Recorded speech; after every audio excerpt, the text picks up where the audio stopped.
Selamat pagi, perkenalkan nama saya adalah Fernando Yong dengan NPM 230810101069.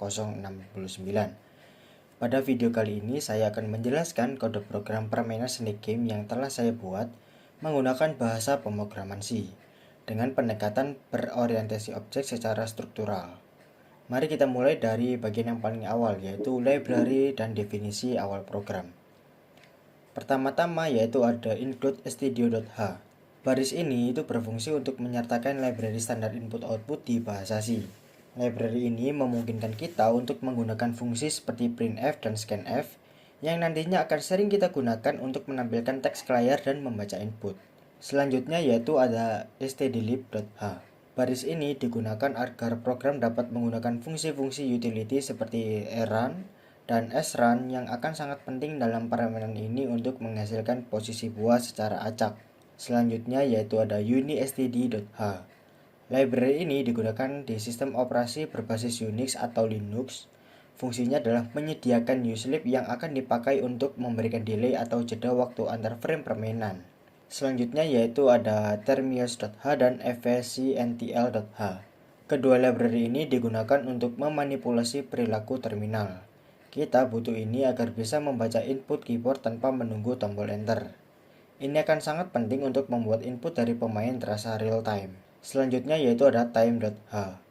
Baris ini digunakan agar kita bisa mengakses fungsi time yang berguna untuk menginisialisasi seed dari run. Yang selanjutnya yaitu ada ctype.h. Library ctype.h memungkinkan kita untuk menggunakan fungsi seperti toLower yang berguna untuk mengubah karakter menjadi huruf kecil. Ini membuat program kita bisa menerima input baik dari huruf besar maupun kecil, seperti W atau W kecil. Selanjutnya yaitu ada define width 40 dan define height 20. Kedua baris ini adalah deklarasi makro yang digunakan untuk menentukan ukuran dari area permainan atau arena tempat ular akan bergerak. Selanjutnya yaitu kita akan memasuki ke struct game sebagai class base. Nah, untuk type def struct, integer score, dan integer game over dan ditutup dengan game, yaitu baris ini membuat sebuah struct bernama game yang berfungsi sebagai kelas dasar atau base class secara struktural dalam bahasa C. Type def struct ini digunakan agar kita bisa mendeklarasikan objek bertipe game tanpa harus menulis struct game setiap kali.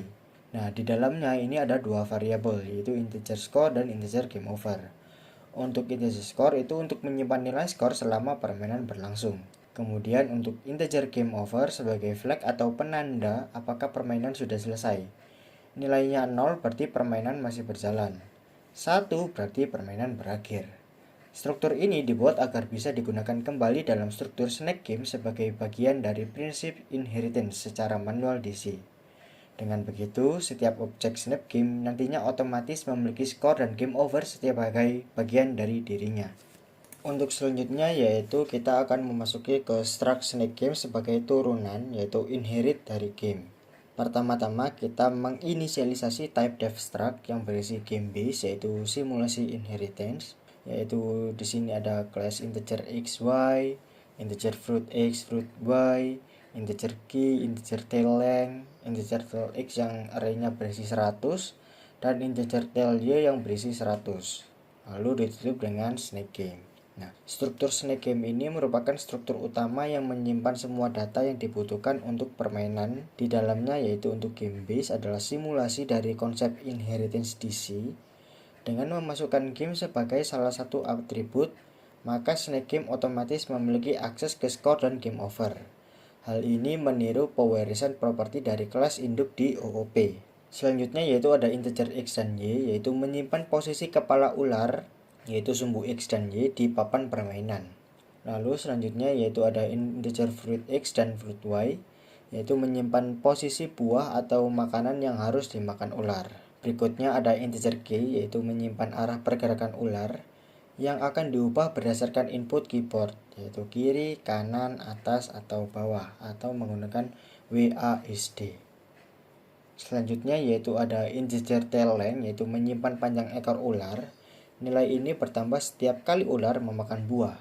Yang terakhir yaitu ada integer tail x yang arraynya berisi 100 dan tail y yang arraynya berisi 100 adalah untuk menyimpan koordinat setiap bagian ekor ular. Nah, ukurannya itu dibatasi 100 untuk menyederhanakan game ini. Struktur ini itu menjadi pusat penyimpanan semua status permainan secara lengkap dan akan diproses dalam berbagai fungsi seperti draw, logic, dan input. Di pembahasan berikutnya yaitu di sini ada konstruktor atau inisialisasi game. Pertama-tama kita ada void init game atau snake game. Nah, di situ ada pointer G, yaitu pertama-tama kita memasukkan dua baris pertama yaitu G yaitu adalah base.score sama dengan 0, G yaitu base.gameover sama dengan 0. Nah, dua baris ini itu mengatur nilai awal dari struktur game yang ada di dalam snake game. Skor itu diset ke 0 karena permainan belum mendapatkan poin, dan game over diset ke 0 karena permainan baru dimulai. Baris selanjutnya yaitu untuk G untuk X sama dengan width dibagi 2 dan G Y sama dengan height dibagi 2. Kepala ular diposisikan di tengah area permainan dengan mengambil setengah dari lebar dan tinggi yang telah didefinisikan sebelumnya. Lalu selanjutnya yaitu untuk fruit X sama dengan run di modulus width dan fruit Y sama dengan run di modulus height. Nah, buah atau makanan muncul di posisi acak dalam batas arena. Fungsi run itu untuk menghasilkan angka acak, lalu dimodulus dengan width dan height agar tetap dalam area permainan. Lalu untuk tail length itu sama dengan 0, yaitu panjang ekor ular diatur ke 0 karena permainan baru dimulai dan ular belum memakan buah sama sekali. Lalu yang terakhir yaitu adalah Q sama dengan 0. Nah, arah pergerakan belum diatur saat game baru dimulai, jadi diset ke 0 terlebih dahulu. Nantinya nilai ini akan diubah lewat input keyboard. Fungsi inisialisasi ini sering disebut sebagai konstruktor dalam konsep OOP, walaupun dalam C kita menggunakan fungsi biasa. Fungsinya adalah menyiapkan semua nilai default sebelum permainan dimulai. Di pembahasan berikutnya yaitu kita ada destructor atau menampilkan skor akhir. Nah, fungsi destroy game digunakan sebagai simulasi destructor, yaitu bagian akhir dari program yang bertugas membersihkan atau menutup permainan secara rapi.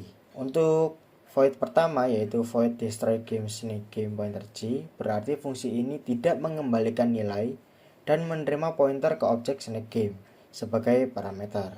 Kemudian di sini ada printf game selesai menampilkan pesan akhir ketika permainan telah berakhir. Nilai skor akan diambil dari gbase.score yang sebelumnya terus diperbarui selama permainan berlangsung. Walaupun destructor di bahasa C++ biasanya digunakan untuk membebaskan memori atau menutup file, di versi C ini fungsinya lebih ke menampilkan hasil akhir sebagai penutup permainan. Selanjutnya yaitu kita akan membahas tentang fungsi utilitas non-blocking keyboard input. Nah, untuk membuat permainan ini terasa responsif dan interaktif, kita perlu membaca input dari keyboard secara langsung tanpa harus menekan tombol enter. Oleh karena itu, dalam program ini kita menggunakan dua fungsi khusus yaitu kbhit dan getchar yang bekerja dengan cara mengatur mode terminal di sistem operasi Linux atau Unix agar dapat membaca input secara real time. Fungsi dari kbhit ini digunakan untuk mengecek apakah ada tombol yang sedang ditekan oleh pengguna. Pertama, kita akan mendeklarasikan beberapa variabel untuk menyimpan konfigurasi terminal yaitu old dan new dari struct termios, serta ch untuk karakter yang akan dibaca. Nah, kemudian untuk allf itu untuk menyimpan mode file descriptor sebelumnya. Selanjutnya, kita mengambil konfigurasi terminal yang sedang aktif dan menyimpannya ke dalam old. Konfigurasi ini lalu disalin ke new di mana kita nonaktifkan mode canonical dan echo. Nah, mode canonical adalah mode default yang membuat terminal menunggu input hingga enter ditekan.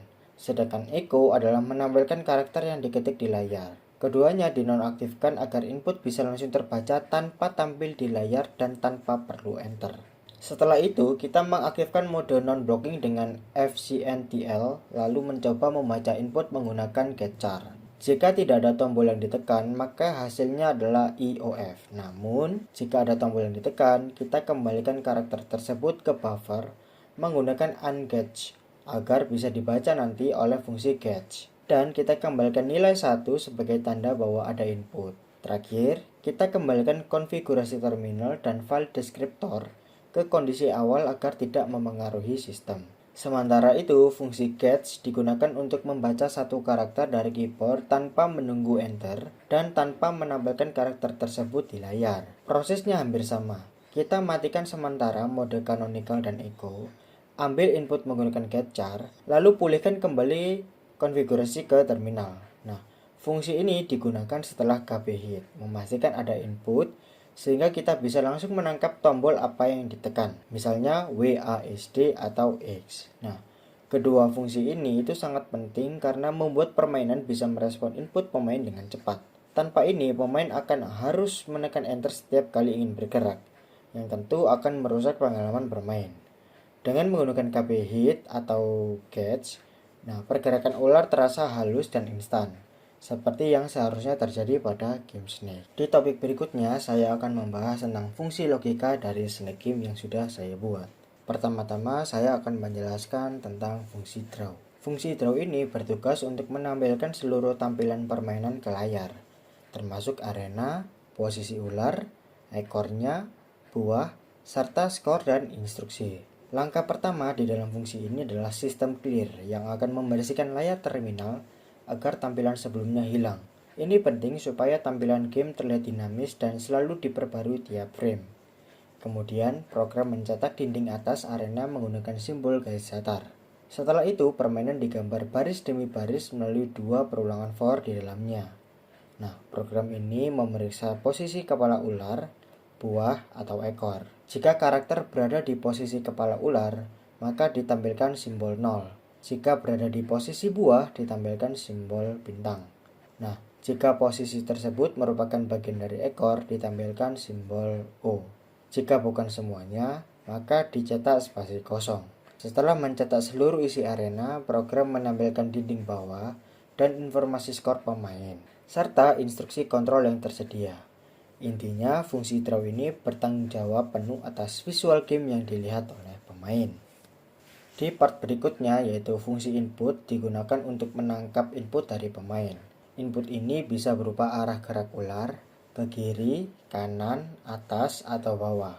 Nah, fungsi ini pertama-tama memeriksa apakah ada tombol yang ditekan melalui fungsi copy. Jika ada, maka karakter yang akan ditekan dibaca menggunakan gauge, kemudian diubah ke huruf kecil menggunakan to lower agar tidak sensitif terhadap huruf kapital. Setelah itu, karakter tersebut dibandingkan dengan arah gerakan. Misalnya, jika tombol A ditekan dan arah saat ini bukan ke kanan, maka key akan diset ke 1 yang berarti ular bergerak ke kiri. Aturan ini mencegah ular langsung berbalik arah dan menabrak dirinya sendiri. Tombol X juga bisa ditekan untuk mengakhiri permainan. Dengan cara ini, pemain bisa mengontrol arah ular secara real time selama permainan berlangsung.